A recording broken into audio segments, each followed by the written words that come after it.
اهلا بكم فيديو جديد. معاكم مارو. بقالنا كتير ما عملناش فيديوز. غبت غيبه كبيره جدا من قبل رمضان وانا ما زدتش اي حاجه. حقكم عليا. عندي حاجات كتيره جدا حصلت في حياتي. احكي لكم عليها فيديوهات كتيره جدا جايه. هنصور فيديوهات كتيره جدا، ولكن مش عايزين نطلع بره نطاق الفيديو عشان ما اطولش عليكم. الفيديو دوت انا جاي اقول لك كده ملخص كام حاجه مهمه. بسم الله الرحمن الرحيم. كان يبدا كده ايه بهدوء. انا حطيت انت عارفين ان انا خلاص ناقص لي سمستر واحد واتخرج. اسمه ايه دوت. فانا في السمستر دوت المفروض كنت اتخرج من اول السنه، تمام، ولكن ما عرفتش احط الماده ديت. هتقول لي يعني ايه؟ انا اصلا هشرح لكم على الكلام يعني. فانا كان عندي ماده واحده المفروض احطها واتخرج، ما عرفتش احطها عشان الماده ما كانتش موجوده اونلاين، وانا عايز اخدها اونلاين عشان هي ماده مش مستاهله ان انا اروح عليها، وهي بيولوجي، تمام. فالمهم حاولت احطها لحد عدى 3 ترمات، ما عرفتش احطها غير الترم الاخير ده اللي هو ان شاء الله يخلص شهر 12، وبقى اسمي تخرجت اخيرا بعد 5 سنين او 4 سنين ونص بالظبط. نشرح الموضوع. الدراسه انت بتاخد مواد في الجامعه على حسب الكارير بتاعك اللي انت تطلع تشتغل بيه يعني من الاخر انا بدرس حاجه اسمها كينيسيولوجي، تمام. الكينيسيولوجي دي من الاخر كل حاجه ليها علاقه بايه، حد في رياضه ليها رياضه يعني، بس نشرح الموضوع بس اي حاجه تبع الرياضه، تمام. فانا اخترت المجال ده عشان انا بحب المجال دوت. خلاني اخد حاجه 61 يونت. يعني ايه 61 يونت؟ كل ماده فيها 3 يونت، وفي مواد عليها 1 يونت بس، فعلى حسب المواد. المهم انا لازم اخلص 61 يونت او 62 يونت. انا الحمد لله خلصتهم خلاص، يعتبر دي اخر ماده. الحاجه اللي انا كنت عايز اتكلم عليها في الدراسه، انا دايما بقعد انصح الناس كلها بالدراسه عشان انا شخص ما كنتش بحب، او ما جيت هنا امريكا حسيت ان الدراسه اثرت فيها جامد. المهم عشان برضو ما ننسقش بره الموضوع، انا جاي اقول لك كام ستيب في الدراسه لازم تعرفهم. واحد، لو انت جيت امريكا ومش مهتم بالدراسه، اتليست خد 3-4 مواد او مادتين او ماده ايا كان. المهم خد مواد وانت بتشتغل، عشان مع العمر هتلاقي نفسك اتخرجت زي ما ده حصل معايا. انا ما كنتش حاطط في البلان ان انا اتخرج ولا انا خلاص اخلص الجامعه بسرعه ولا الكلام ده. هي مع الوقت لقيت نفسي ايه ده، انا ناقص لي كام ماده، ضغطت على نفسي اخر سنه عشان اخلصهم، تمام. وحط في دماغك برضو ان الجامعه بتديك فلوس، بتديك كل سمستر فلوس اللي هو من الفاينانشال ايد. انا حكيت قبل كده عنها في الفيديو. فيعني انت لو انت فاكر ان مثلا اصل انا هقطع ايام من الشغل عشان اروح الجامعه او ادرس او كده، الايام دي اعتبرها ان هي هتجيلك عن طريق فلوس تانية يعني من الاخر الايام اللي انت هتنقصها من الشغل الجامعه هتديها لك، او الفاينانشال ايد هتديها لك كفلوس كاش يعني، تمام. دي كانت معلومه.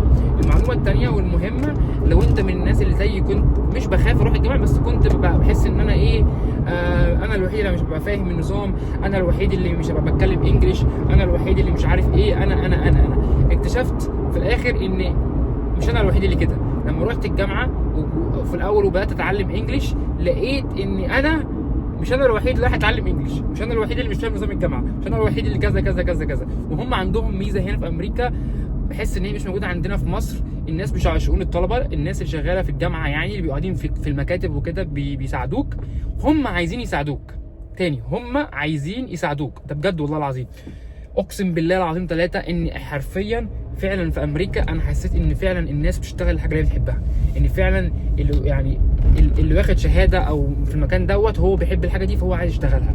ودي من اكتر الحاجات اللي انا بحبها في امريكا، ان انت لما تخش تدرس اللي انت عايزه، فلما تطلع تشتغل الحاجه اللي انت بتحبها، فانت مش متضايق، مش رايح الشغل غصب عنك، مش عشان انت دخلت جامعه معينه فمثلا دخلت ايا كان الجامعه ايه فانت رايح تشتغلها غصب عنك، لا انت داخل الحاجه دي فانت حاببها فانت حابب تشتغلها. عشان كده حسيت ان انا لما رحت اتعلم، تمام، لقيت الناس حابه ان هي تفيدني، الناس حابه ان هي تعلمني. اقسم بالله العظيم 3 حسيت ان حتى المدرسين هم بجد عايزين يعلموك. مفيش حاجه اسمها ان الدكتور ولا مدرس يقومك ويقول لك اشرح كذا وانت غبي انت مش فاهم انت، ويشتمك او يهزلك قدام الطلبه. ما عندهمش. سيبك ان هي طبعا دي تعتبر عنصريه وحاجات زي كده، بس هم ما عندهمش اصلا الكونسيبت ده، تمام. دايما تلاقي الدكتور بيعاملك حرفيا ان انت بني ادم. واي حد دخل جامعات حكوميه، انا كنت في جامعه حلوان في مصر، هيعرف يعني ايه الكلام ده. الكلام ده ايه اللي انا قلتها انا من القاهره والله، انا مش سعيد، مش عارف ليه قلتها. المهم هتعرفوا الكلام ده كويس، عشان الدكاتره اللي يعني بحس ان هم بيتعاملوا مع الطلبه في مصر ان هم مش طلبه، مش كلهم عشان ما ابقاش كداب، بس انا اتعاملت مع كذا دكتور في ترم واحد في الجامعه، الحمد لله ما قعدتش اكتر من كده، هو كان ترم واحد، فكان الموضوع مأساوي، كميه عدد طلاب رهيب. احنا هنا مش احنا يعني، احس ان هنا في امريكا التعليم بتلاقي المحاضره فيها ماكسيمم 15 طالب، ماكسيمم يعني اكتر عدد ممكن تلاقيه في المحاضره 15 طالب. انت مقتنع؟ معكش لابتوب هيدوك لابتوب، معكش تابلت هيدوك تابلت، لو معكش ادوات اللي هي بتستخدمها هيدولك، لو معكش ايه هيخليك تستخدم الكمبيوتر بتاع الجامعه، بيدوك كل حاجه عشان تنجح. انا الحاجه دي ما كنتش واخد بالي منها، انا الحاجه دي ما كنتش عارفها، انا كنت دايما عندي الكونسبت بتاع مصر في التعليم اللي هو لا هيعملوني، طب انا عايز كذا، طب انا حتى طرق التعليم بيسهلها لك. ما عندكش وقت هنخليك تدرس زوم، ما عندكش وقت تدرس زوم تفتح كاميرا هنخليك تدرس كورسز اونلاين. المهم وفي الاخر لما تتخرج الزوم زي الكورسز اونلاين زي الناس اللي راحت الجامعه كلهم هياخدوا نفس الشهاده. انت فاهمني؟ بلاش كده، حتى الحرف نجار خياط حلاق جزار بتاع ميكانيكا بتاع مش عارف ايه، كلها شهادات تاخدها في سنه ولا سنتين تلاقي نفسك اتخرجت، تلاقي نفسك اشتغلت بفلوس كويسه، فتحس ان هم بيدولك. انا حاسس ان يعني التعليم في امريكا فعلا مجزي، فعلا يعني مش اللي هو اسمه تعليم وخلاص وتتخرج من شهاده وانت حرفيا مش هتستخدمها او لا بالعكس. كفايه اصلا الانشطه او الاكتيفيتيز اللي هم بيعملوها في الجامعه، اقسم بالله العظيم انا ممكن ما رحتش ولا مره، تمام، بس كنت بشوف صحابي في الجامعه بينزلوا ومش عارف ايه، بقول الناس دي هي مستمتعه. انا كنت بروح عشان انا يعني انت عارفين احنا بنيجي هنا مهاجرين، فبيبقى معنا اهالينا بنصرف وبنساعد معاهم وبنساعد وعندنا مسؤوليات وعندنا حاجات كتيره جدا، على عكس المولود هنا او اللي دي بلده او اللي هو الامريكي او المكسيكي او بيبقوا عايشين هنا وجدودهم هنا وي وي وي وعندهم بيوت وخلاص الحياه بتاعتهم مستقره. احنا بنيجي هنا بنبدا حرفيا من تحت الصفر، بتدور على بيت، بتدور على كذا، بتدور على كذا، فتلاقي الموضوع صعب شويه، تمام، فبتبقى صعب تحضر كل حاجه في الجامعه او صعب حتى تنجوي كل حاجه في الحياه في امريكا.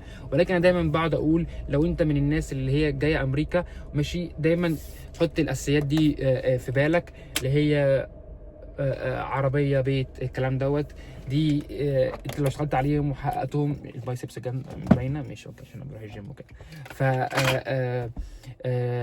الحاجات دي مهمه جدا في الحياه في امريكا، عشان دي هتريحك في المستقبل، مش انت بس، انت واسرتك واهلك واولادك في المستقبل او مراتك او دي بارت. نسكيب البارت ديت، ملخص اللي انا قربت اتخرج منه في الجامعه، او ملخص الموضوع يعني، عشان ابقى ايه قلت لكم كل الحاجات المفيده، تمام. الكلمه دي اعتقد هتبقى مهمه جدا. ما توقفش اي حاجه في حياتك في امريكا عشان ناس معينين. ليه بقول كده؟ عشان هتلاقي ناس وانت في الطريق بتاعك سواء في التعليم في امريكا او في سفر امريكا او كده هيحبطوك ليه؟ عشان هم مش عايزين يشوفوك مش عايزين يشوفوك احسن منهم يعني. دايما هيقعد يقول لك انت ايه ده، انت بتاع الحق، انت كذا انت كذا انت كذا انت كذا، تمام. بس اللي انا اكتشفته بعد 5 سنين في الجامعه وممكن 6 سنين او 6 سنين في امريكا، اكتشفت ان فعلا اذا انت اعتمدت على نفسك وركزت وما سمعتش كلام الناس هتنجح في حياتك في امريكا. دي الحاجه الاخيره اللي انا حابب اقولها، اختار الحاجه اللي انت بتحبها في التعليم، بلاش تسمع كلام اهلك تخش دكتور صيدله ولا دكتور ولا تطلع دكتور ولا تطلع مهندس ولا معرفش ايه الكلام ده، عشان انت اللي هتتضر، انت اللي بعد ما تتخرج وتتعلم بعد معاناه وي هتطلع تلاقي نفسك بتشتغل حاجه انت مش بتحبها، هتطلع تلاقي نفسك انت كنت مش عاجبك الشغلانه ديت او زي عندنا في مصر الكونسبت اللي هو التنسيق بتاعك دخلك جامعه معينه عشان كده انت داخل الجامعه دي. فانت هنا بتيجي امريكا ارض الاحلام زي ما بيقولوا، ارض الفرص، فانت لما بتيجي لك الفرصه خلاص، فانت في الفرصه دي لازم تستغلها صح، ولازم تخش الجامعه اللي انت بتحبها والكليه اللي انت حاببها، عشان لما تطلع تشتغل الحاجه اللي انت بتحبها فتقدر تعمل فلوس منها، مش تحس ان انت مجبر على الشغلانه او كده.